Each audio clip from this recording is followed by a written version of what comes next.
Part 9. Nagpintig ang tenga ni Stella dahil sa sampal. Bigla tuloy nanggati ang kamay niya.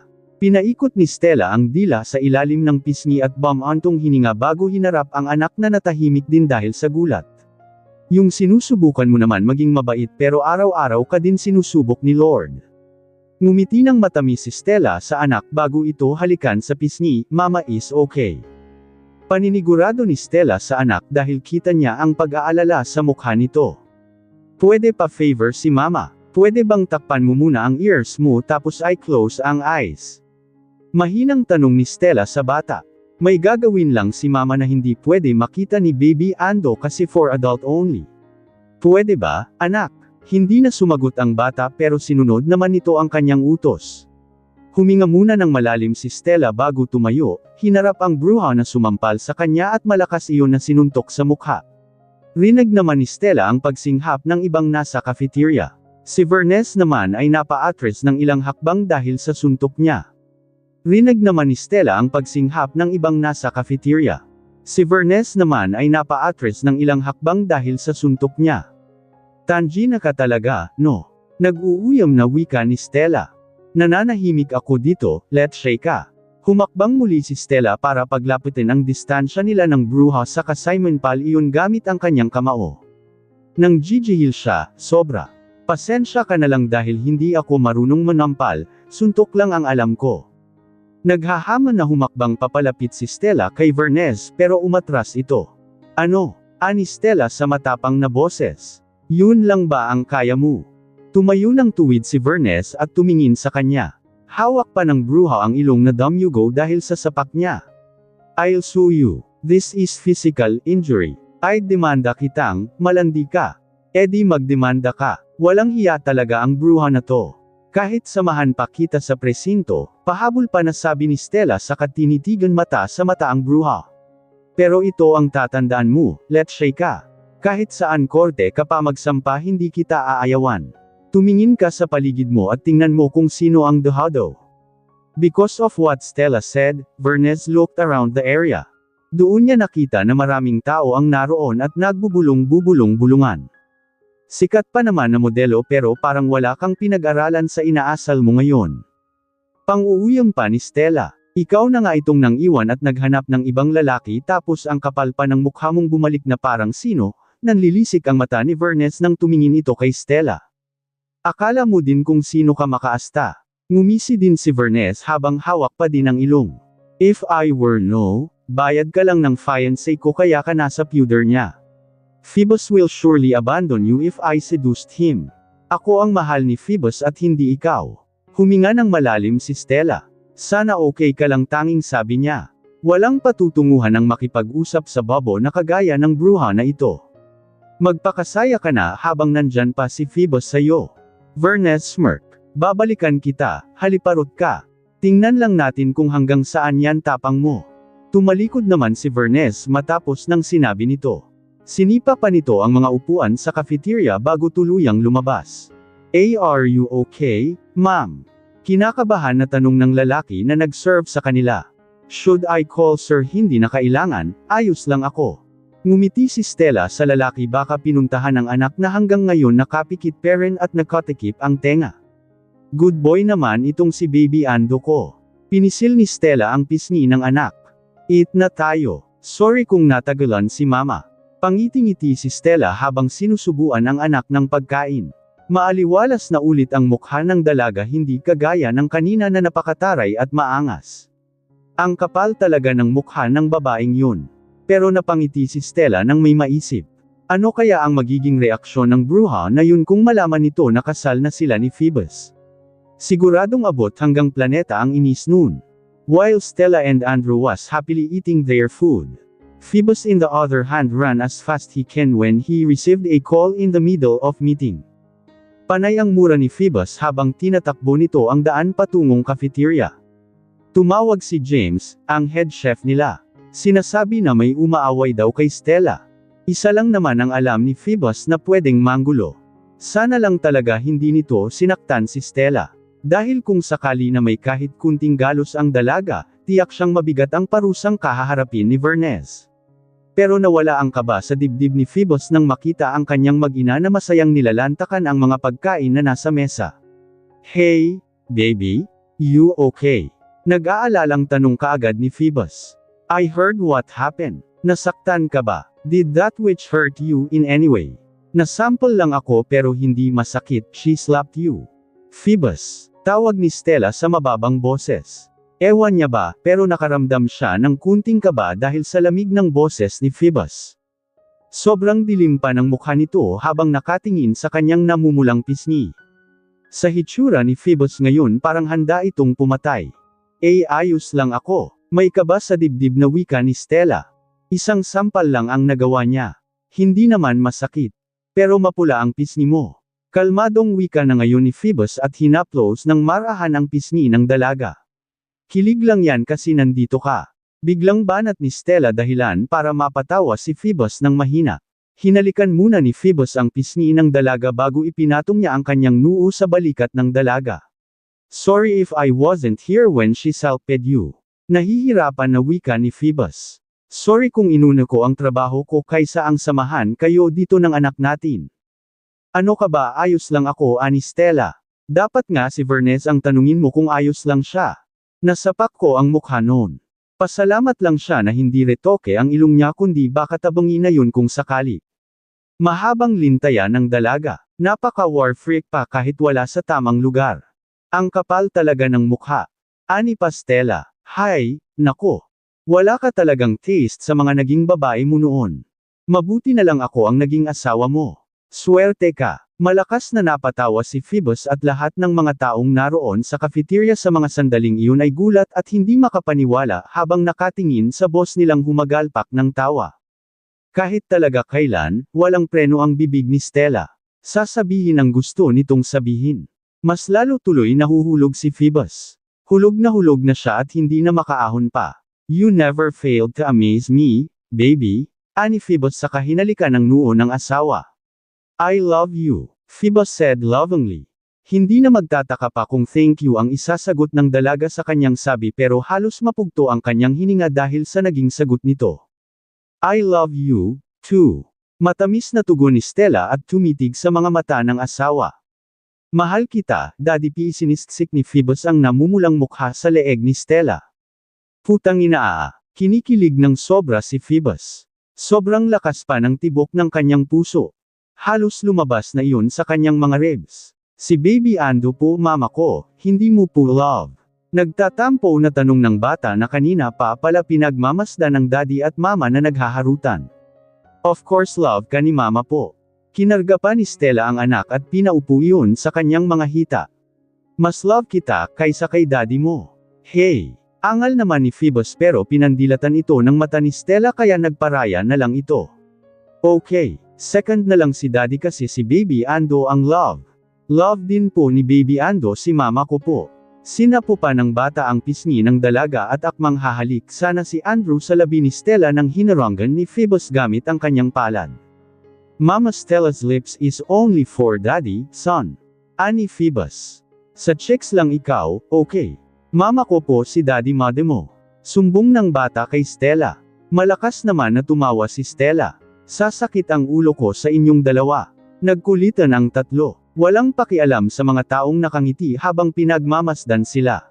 In other people's perspective, they are the perfect epitome of happy family. Kaya ang mga empleyado ay nagkanya-kanyang kuha ng litrato. The three, who were oblivious of what's happening, was enjoying their moment, that will end very soon. Bitaw na kasi, Phoebus. Tinampol ni Stella ang braso na nakapulupot sa kanyang bewang. Nakayakap ang asawa sa kanya sa likod at pinipigilan siyang umalis. Nagpaalam naman ako sa iyo kagabi diba? Nag-oo ka, kaya bitaw na magkikita kasi sila ngayong araw ng kaibigan na si Jana. Pero biglang nagbago ang isip nitong asawa niya at kanina pa siya pinipigilan umalis. Ayaw siyang bitawan at nakakapit lang ito sa kanyang bewang, dinaig pa ang anak. Mabuti pa si Andrew ay madaling sabihan, itong si Phoebus, mapapahay nako ka na lang talaga. Sama na lang kami ako. Pagpupumilit pa ni Phoebus at mas lalong humihigpit ang pagkakayakap sa kanya. Sige na po, asawa ko, please. Baka kasi kapag pinaalis ka na hindi ka na bumalik, Hindi alam ni Stella kung natatawa ba siya o may inis sa inaakto ni Phoebus, ngayon. Isa Phoebus, kapag hindi ka pa bumitaw sa akin sa labas ka ng bahay matutulog. Pananakot ni Stella, ano gusto mo ba yun? Of course, not. Dagli ang tugon ni Phoebus. Ang lamig kaya sa labas matulog. Baka umalan pa mamaya. Gusto mo bang magkasakit ang gwapo mong asawa? Pinaikot ni Stella ang kanyang mata. Hindi mo ako maloloko, Phoebus. Hindi gagana yang paawa effect mo na yan. Hindi na ba ako gwapo sa paningin mo? Nakalabing tanong ni Phoebus, hindi pa rin bumibitaw sa dalaga. Nasa mismong pintuan sila nakatayo dahil may isang unggoy na ayaw bumitaw sa dalaga. Gwapong unggoy. Gwapo ka, parang napipilitan na wika ni Stella at para na din hindi na hamaba ang usapan nila. Pero hindi ka pa rin sasama. Paano kung hindi mo na ako balikan? Babalik ako. Paano ako makakasiguro na babalikan mo ako? Napakamot si Stella sa kanyang ulo. Ang daming tanong. Nakakaurat, Phoebus, asawa kita. Malamang sa'yo ako uuwi. Hindi naman nakapagsalita si Phoebus ng ilang segundo, bagkus ay siniksik nito ang mukha sa batok ng dalaga. Alam ni Stella kung bakit kaya tinudyo niya ito. Kilig ka sa banat kuno. Tumawa din si Phoebus. Nakakabakla talaga kapag kinikilig ng sobra. Nakakawala ng angas. Okay, bumitaw si Phoebus mula sa pagkakayap at pinaharap ang dalaga para silan ito ng masuyong halik. Ingat ka po, asawa ko. Make sure not to take off your ring. Para alam ng mga tao na may asawa ka na at hindi ka na landiin. After 1,000 years, nakaalis din si Stella. Mahabang pakiusapan muna ang nangyari bago siya nakaalis. Kaya nang makarating siya sa lugar kung saan sila magkikita ng kaibigan ay malakas siyang kinurot ng kaibigan. Ang tagal ani Jana. Naburo ako ng halos 1 oras, malapit na akong umuwi, bruha ka. Natawa naman si Stella at nagsalita ng hindi man lang pinag-iisipan. Sorry na, sis. Yung asawa ko kasi ang tagal akong bitawan, natigil ang sasabihin ni Stella nang makarinig siya ng pagkabasang. And Stella froze at the moment too, when realization hit her. May asawa ka na. Bulong ng kaibigan habang nanlalaki ang mata nito. Maya-maya pa'y sumigaw ito ng pagkalakas-lakas, napatayo pa ito. May asawa ka na. Stella, may asawa ka na. Tinakpan ni Stella at hinayla ang kaibigan pabalik sa upuan. Pinagtitinginan na kasi sila ng ibang taong nasa kafe. Siya, pagpapatigil ni Stella sa kaibigan. Napaka-owa mo talaga kahit kailan. Nakakahiya ang bibig mo. Tinanggal ni Jana ang nakatikip na palad ng kaibigan bago bamulong na nagtanong, totoo may asawa ka na? Oo, bulong na sagot din si Stella. Noong 1 araw lang. Tapos hindi mo ako in-invite. Malakas naman na tinampol ni Stella ang kaibigan. Huwag kang ang sumigaw. Nakakahiya. Saway ni Stella sa kaibigan. Parang naka-megaphone ito dahil sa lakas ng boses. Pirma-pirma lang nakasal. Hindi sa simbahan o ano. Madalian lang din kaya hindi nakita natawagan impit naman na sumigaw ang kaibigan na parang kinikilig ito sa kahinayla ang kanyang kamay at mas lalong nagwala ito nang makita ang singsing na nasa kanyang daliri. Panes. Ang gara ng singsing. Puri pa ni Jana habang sinusuri ang singsing. Hulaan ko. Boss mo ang napangasawa mo ano? Takang tumingin si Stella sa kaibigan. Paano mo nalaman? Gaga. Hula ko lang yun. Ani ng kaibigan sa kabinitawan ang kanyang kamay and flip its hair. Ganon kasi ang napapanood ko sa mga drama at nababasa ko sa mga romance novel. Sana all naman sa iyo, sis. Madidiligan ka na din oras-oras. Malakas na tumawa si Stella. Wala din preno itong bungangan ng kaibigan niya. Bagay ta kay patay gutom wait. What if I ship ko sila? Parehas silang gusto mo reto kita sa kaibigan ng asawa ko. Nagpintig naman agad ang tenga ni Jana. Guwapo ba? Sobra. Parehas silang impit na sumigaw ng kaibigan. Zion ang pangalan niya. Nagkita na kayo dati. Bagay kayo noon. Parang kiti-kiti naman sina Stella at Jana habang binibente sa kaibigan ng patay gutom na si Zion. Compatible talaga itong dalawa. Isip ni Stella. Ilang oras na nag-usap at nagchismisan ang dalawa. Nagkita lang naman sila ng kaibigan para ibalita na napaayos na nito ang himlayan ng ama. Balak nga ulit ni Stella na bumisita sa ama. Isasama niya si Phoebus at Andrew para opisyal na ipakilala sa kanyang yumaong tatay. Natapos lang ang tsismisan ng dalawa nang tumawag ang daddy ni Jana. May bumisita daw kasi sa bahay ng kaibigan na pinsan nito kaya pinapauwi na si Jana. Naghihintay lang si Stella sa harap ng cafeteria si Cyrus. Ito kasi ang magsusundo sa kanya. Kaya naman siyang mag-commute at may dala naman siya na pera pagmasahe pero itong niyang asawa ayaw.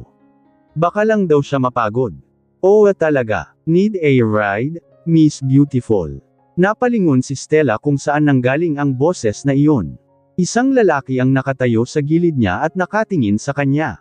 Ako ba ang tinatanong mo? Paninigurado ni Stella sa lalaki. Baka kasi assuming lang siya. You are the only gorgeous woman here, miss.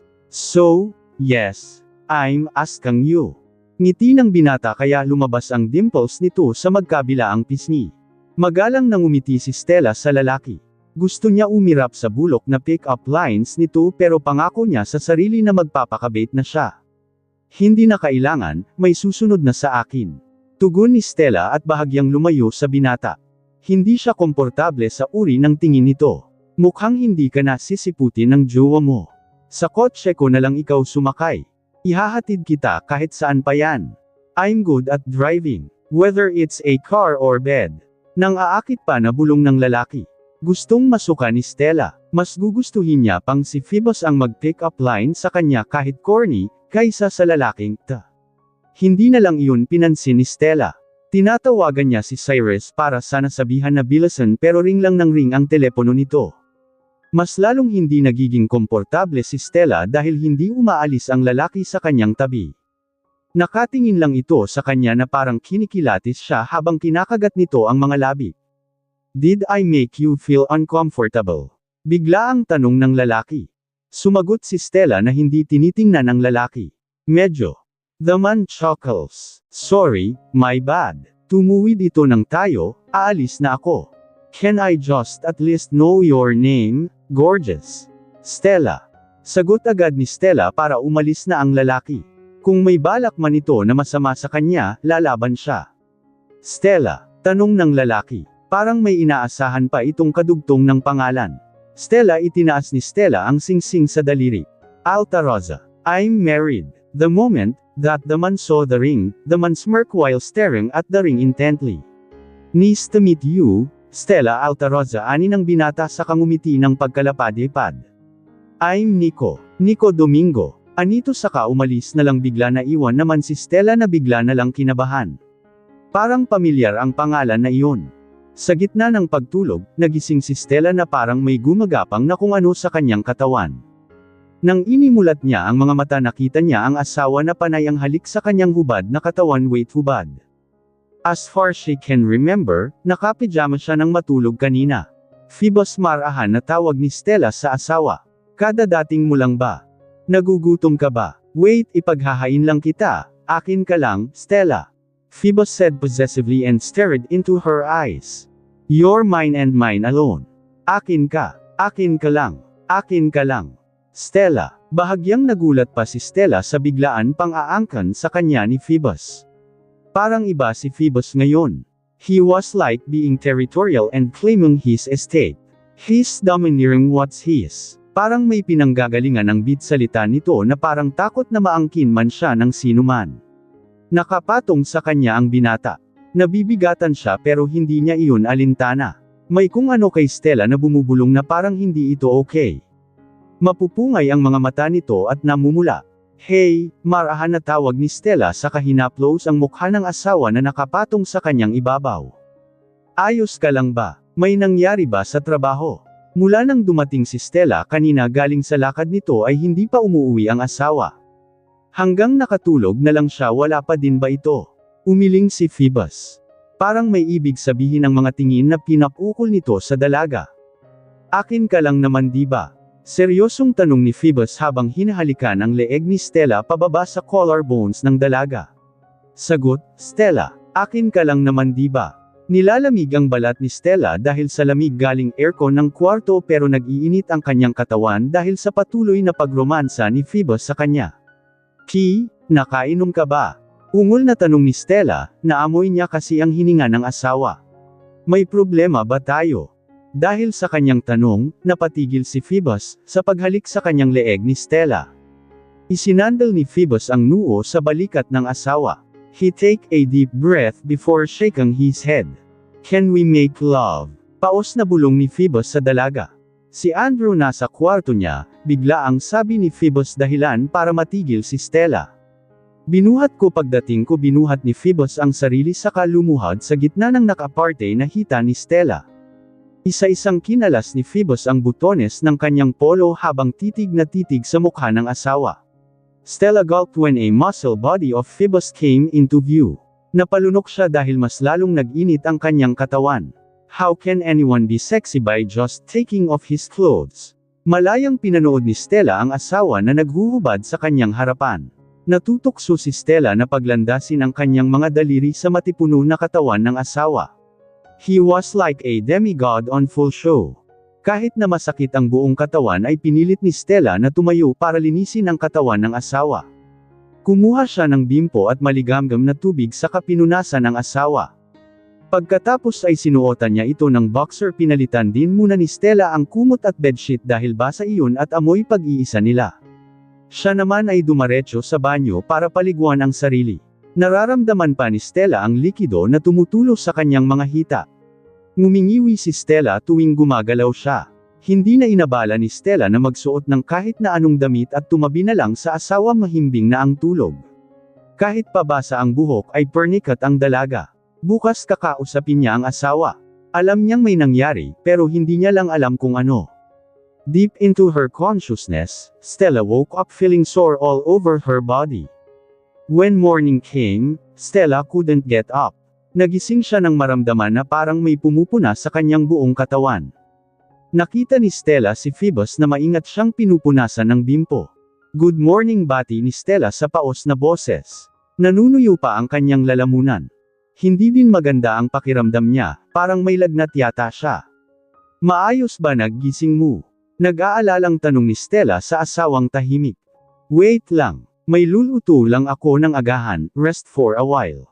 Phoebus caught Stella's word. Nagluto na si Koa. May pahinga ka lang muna. Hindi pinansin ni Stella ang lamig sa boses ng asawa. Tama talaga ang hinala niya, may nangyari nga kahapon. Maayos naman na ako. Sinat lang naman to, don't be so stubborn Stella, and just listen to me. Medyo nagulat pa si Stella sa biglang pagtaas ng boses ni Phoebus. Napaigtad siya ng kunti. Siguro na-realize ng asawa na napalakas ang boses nito dahil nakita ni Stella kung paano ito bumantong hininga. Kahit sumasakit ang buong katawan, lalo na ang ibabang parte, pinilit na inupo si Stella ang kanyang sarili. Marahan niyang hinaplos ang madilim at galit na mukha ng asawa. Walang patutunguhan kung pati siya ay sisigadin. They're married now and consenting adults, kailangan palaging may isang uunawa sa kanila. Sabihin mo, maingat na wika ni Stella. May nagawa ba akong mali? May nagawa ba akong hindi mo nagustuhan? Matagal na tumitig muna sa kanya ang asawa bago nito iniling ang ulo at umiwas ng tingin. Nothing, Phoebus answered, shortly. Hindi ko malalaman kung bakit umaakto ka ng ganito kung hindi mo sasabihin sa akin. Malumanay at marahan na saad ni Stella. Pilit niyang pinapakalma ang sarili. Alam kong may nangyar, okay naman tayo nang umalis ako kahapon. Stella heaved a sigh. Hindi natin maayos ang problema kung pilit mong sinasarili yan. Hindi natin to maayos kung maglilihim ka sa akin. Mag-asawa na tayo, problema mo, problema ko bumantong hininga muna si Phoebus saka itinabi ang bimpo na hawak. It's nothing, Stella. Anyways, kumain ka muna para makainom ka ng gamot. Phoebus. Marahan ngunit madiin na wika ni Stella. Stella's voice was like demanding for some answer. Tumitig sa kanyang si Phoebus. Nakita ni Stella ang unti-unting pagpula ng mata ni Phoebus at luhang namumuo sa gilid niyon. Sa kaibigan mo naman di ba ikaw nakipagkita kahapon, di ba? Phoebus was asking. But for Stella it seems like Phoebus was begging for her to say yes. He sounds so hopeful, di ba? Si Jana naman ang kinatagpo mo kahapon, di ba? It's Jana, right? May kung ano sa kanyang dibdib ang sumidhi sa dalaga. Nasasaktan niya na makitang umiiyak ang asawa. Pinunasan ni Stella ang basang pisngi ng asawa dahil sa luha. Niyakap ni Stella si Phoebus bago hinagod ang likod nito. Hindi ko alam kung saan o anong nangyari kahapon para pagdudahan mo ako ng ganito. Wika ni Stella, pero si Jana ang kausap at katagpo ko kahapon. May pictures pa kami, gusto mong makita. Umiling si Phoebus habang nakasubsob ang mukha nito sa leeg ni Stella. A memory of yesterday flashed to Phoebus' mind. Busy siya kahapon sa magpirma ng mga dokumento nang biglang nalang pumasok sa loob ng kanyang opisina si Vernes kahit hindi naman ito welcome at may brown envelope na pabalang na tinapon sa ibabaw ng kanyang lamesa. Is this the woman you marry, Phoebus? Antag agad ng dalaga at ngumisi. A cheater and a cheap one. Yan ba ang sinasabi mo na desenteng babae? Hinilot ni Phoebus ang sentido bago iniangat ang tingin kay Vernes. I already told you to stop messing up with me. I am not messing up with you, babe. Vernes said frustratedly. I am here, because I cared for you. Mahal kita kaya mo ito ginagawa. Alam kong pera lang ang habol sayo ng cheap mong babae. She's a gold digger, Phoebus, wake up. She's far from decent. She is deceiving you. Tinuro nito ang envelope. Look what's inside that envelope and tell it me that your woman is a decent one. She's cheating behind your back, babe. After saying those, Vernes left the office leaving Phoebus alone. Pilit na kinukumbensi ni Phoebus na huwag niyang buksan iyon dahil may tiwala siya sa asawa. Kahit kailanman ay hindi gagawa si Stella ng ikakasira ng kanilang pagsasama. Pero hindi namalaya ni Phoebus, na nabuksan niya na ang envelope na dala ng dating fiancé. And it's like Phoebus being doused a cold water all over his body. Natulos siya sa kinauupuan nang makita ang laman ng envelope. It was a photo of Stella sweetly smiling at Nico Domingo, his mortal enemy. Kinuyam ni Phoebus ang kamao kasama litrato na hawak saka itinapon liyon sa basurahan.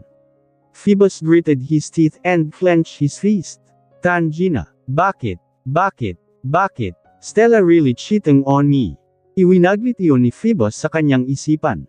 Stella couldn't do that. Mahal siya ng dalaga, ramdam niya iyon. Stella won't leave him. He knows. Pero hindi magawang kumalma ni Phoebus. Natatakot siya. Paano kung maulit muli ang nangyari? No. That won't happen again. Hindi siya papayag. Magkakamatayan muna bago makuha ng punatanging Nico na yun ang wawa niya. She is his. Sa kanya lang si Stella at wala nang iba. Stella is my property, Leon ba? Tanong ni Stella nang ay kwento ni Phoebus kung ano ang nangyari kahapon. Yun ba ang dahilan kaya ka naglasing kahapon? Kaya ka galit sa akin? Kaya halos bugbugin mo na ako kagabi at hindi tigilan. Napipilan si Phoebus. He couldn't find a words to answer his wife's question. Nahihiya siya dahil sa ginagawa kagabi. He acted like a beast being unleashed. Bumantong hininga muna si Stella. Medyo na-disappoint siya sa asawa dahil parang wala itong tiwala sa kanya. Pero pinipilit rin niyang intindihin ang asawa. They're married now, they should always understand and compromise. Hindi na sila bata para magpataasan ng pride at magsisihan. Kailangan niyang intindihin ang sitwasyon. Naiinitindihan naman niya si Phoebus. Kung sa kanya din kasi ipadala ang ganoong litrato baka mag-amok pa siya at masuntok kung sino ang humawak sa kanya. Naalala pa ni Stella kung saan kinuhanan sila ng litrato. Sa labas iyon ng cafeteria kung saan sila nagkita ng kaibigan kung sa litrato lang pagbabasihan, parang ang may relasyon siya at lalaking nasa litrato na mortal na kaaway pala ni Phoebus. Love, marahan na sambit ni Stella. Kahapon ko lang nakita ang Nico na yun. Hindi ko siya kilala. Herninga ng malalim si Stella. Wala kang tiwala sa akin. Parang minamaliit mo ang pagmamahal ko sa'yo. Mas pinaniwalaan mo pa ang bruha na yun kaysa ang sabihin sa akin ang mga hinaing mo. I'm sorry, Phoebus said apologetically. I love you so much, wife. Iyak na sambit ni Phoebus at niyakap niya ng mahigpit. I'm sorry if I doubted you. Natakot lang ako na baka iwan mo din ako kagaya. So, kinukumpara mo kaming dalawa ng bruha? Of course not. Phoebus hurriedly answered. That's not what I mean. Parang papaiyak na si Phoebus sa itsura. Ang totoo niyan, hindi naman talaga galit si Stella. Inaasar niya lang ang asawa, makaganti pan lang sa ginawang pagpagod sa kanya kagabi. Pagod na bumantong hininga si Phoebus, saka hinawakan ang kamay ng dalaga at dinala iyon sa labi at ginawaran ng halik. I'm so sorry for acting like an asshole last night. Phoebus was being guilty now. He can now remember how he harshly takes Stella last night. Marahas siya kagabi kaya masama ang pakiramdam ng dalaga ngayon. Please be angry at me, wife. Magalit ka sa akin. Sampelan mo ako, bugbugin mo ako. Gantihan mo ako dahil sa ginagawa ko. Ani Phoebus habang umiiyak. I'll gladly accept your wrath. Sampelan mo ako isang malakas na sampal at damapo sa pisngi ng binata dahilan para matigil iyon sa pagsasalita. Mabait akong bata, sinunod ko lang ang utos mo, baliwalang wika ni Stella saka bumalik sa paghiga para magpahinga dahil sobrang sakit talaga ng kanyang buong katawan. Si Phoebus naman ay hindi makapagsalita dahil sa bigla, liso lang ang nasa isip niya shit. Ang sakit. Phoebus have a deep sigh before shutting his eyes off. Maraming nakatambak na dokumento makailangan niyang permahan dahil sa ilang araw na lumiban siya sa trabaho. He spent his days consoling Stella dahil sa kanyang bagong kasalanan na naman, hindi na naman siya kinakausap ng asawa. Pero mas mabuti nga ngayon dahil sumasagot ito tuwing nagtatanong siya, di tulad noon na kahit sulyap ay wala man lang. Phoebus now facing an anostrophe of his action. He sighed again for countless times no. Hindi siya mapakalino ang nagalit ang asawa niya sa kanya. Dahil sa pang-iiwan sa kanya dati ni Vines, nagkaroon ng trauma. It's always been a problem for him. Nahihirapan siyang magtiwala dahil ayaw niyang maiwan sa huli. Kaya noong makita niya ang litrato ng asawa kasama ang put-anjay na Domingo na yun, negative scenarios plays against his head. Wala sa sariling napahawak si Phoebus sa kanyang pisngi na nasample ng asawa kahapon. Napangiwi siya ng nakapa ang magang pisngi. Tangina, ang sakit. Daing niya, I should be careful for what I wish next time. Binalik ni Phoebus ang atensyon sa mga papel sa iabaw ng mesa at binasa iyon. Ilang oras pa lang siya sa opisina niya pero gusto niya nang umuwi. Hindi na namalayan ni Phoebus ang oras na ginugad niya sa pagbabasa at pagperma ng mga dokumento. Sir, meeting at 10.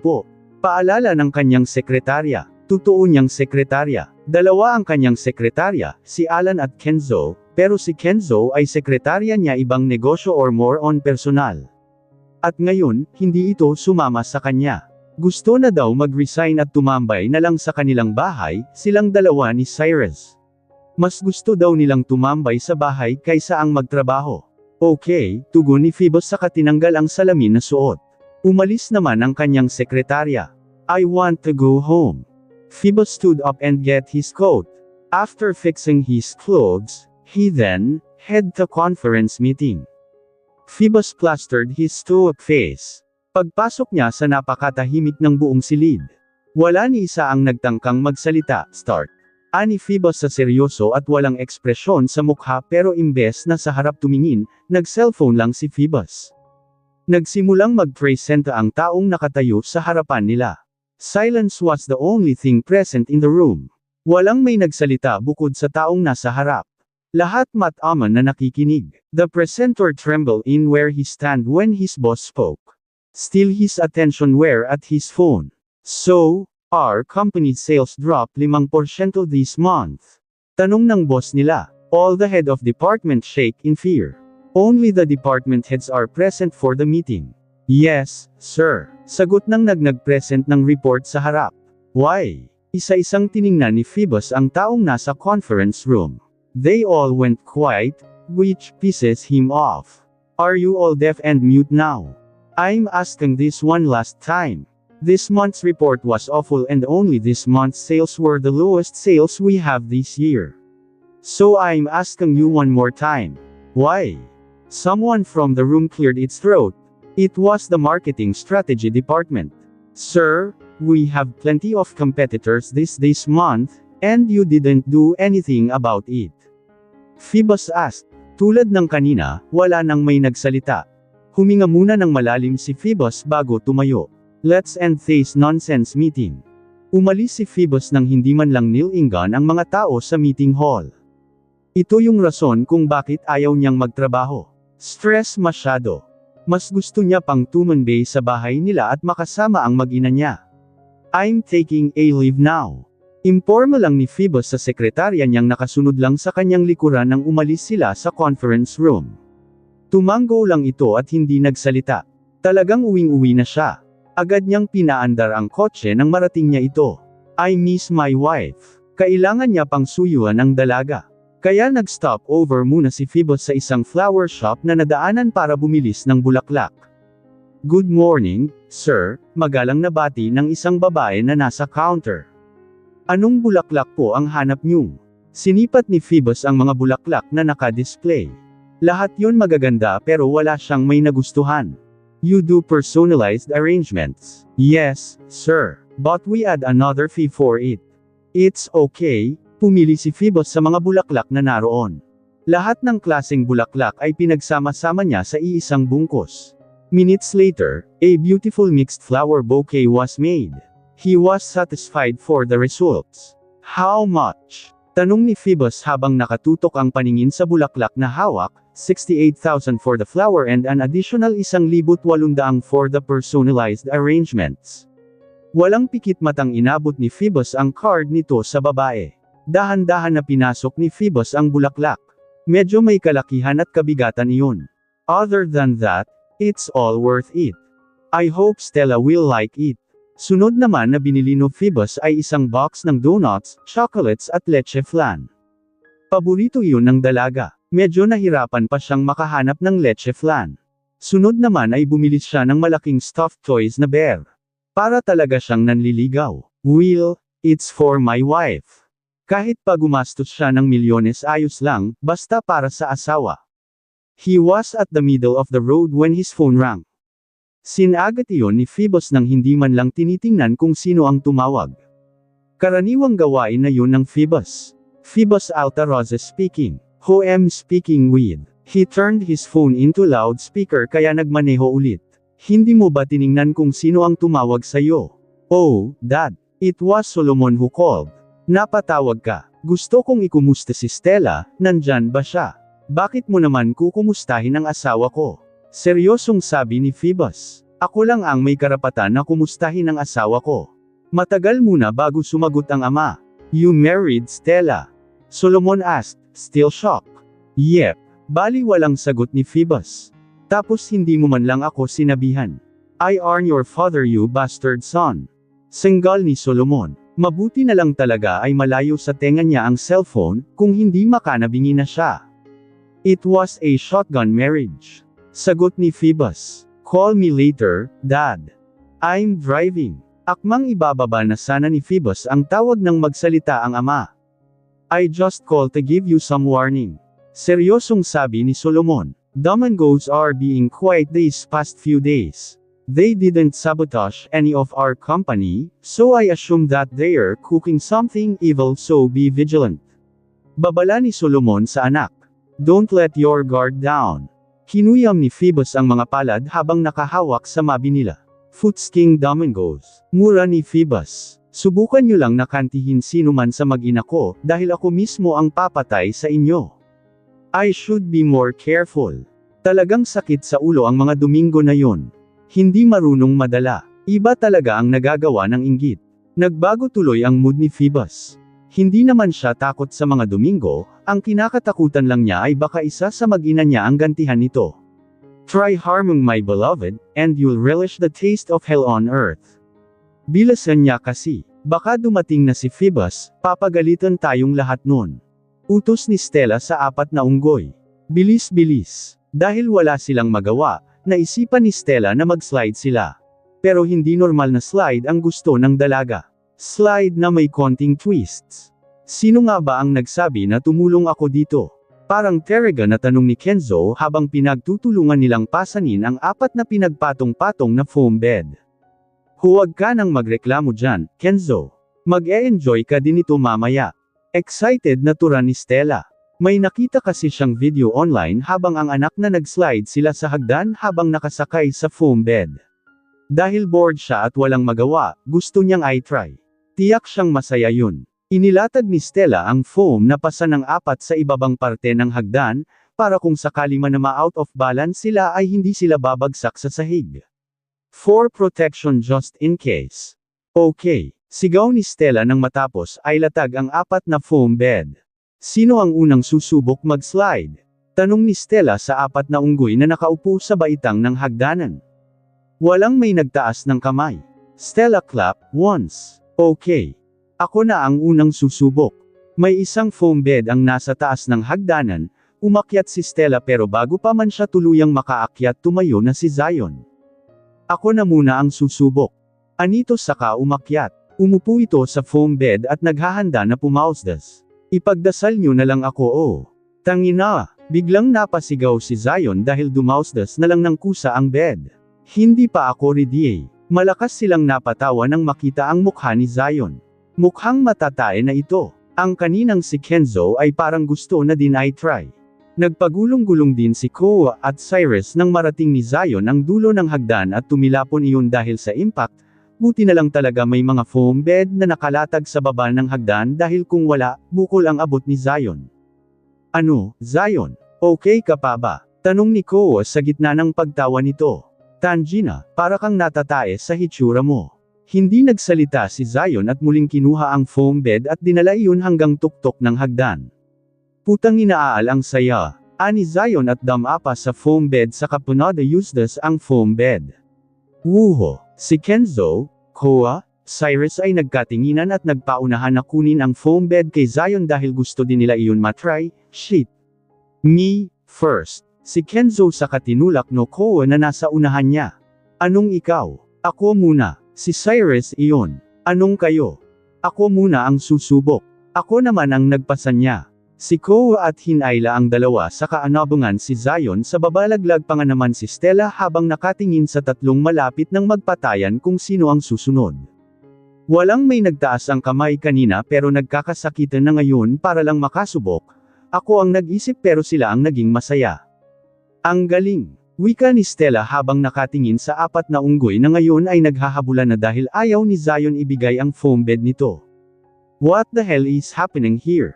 Lahat ay napalingon sa pinanggagalingan ng baritonong boses na iyon. Natigil naman sa pag-aagawan ang 4 na unggoy, boss, wika ng 4. Natawa pa ng mahina si Stella nang makita ang ayos ng 4. Nakasabunot sa buhok ni Kenzo si Zion, tapos si Kenzo naman ay naka-headlock kay Cyrus mula sa likod habang si Cyrus ay hinihila ang foam bed na hawak ni Koa.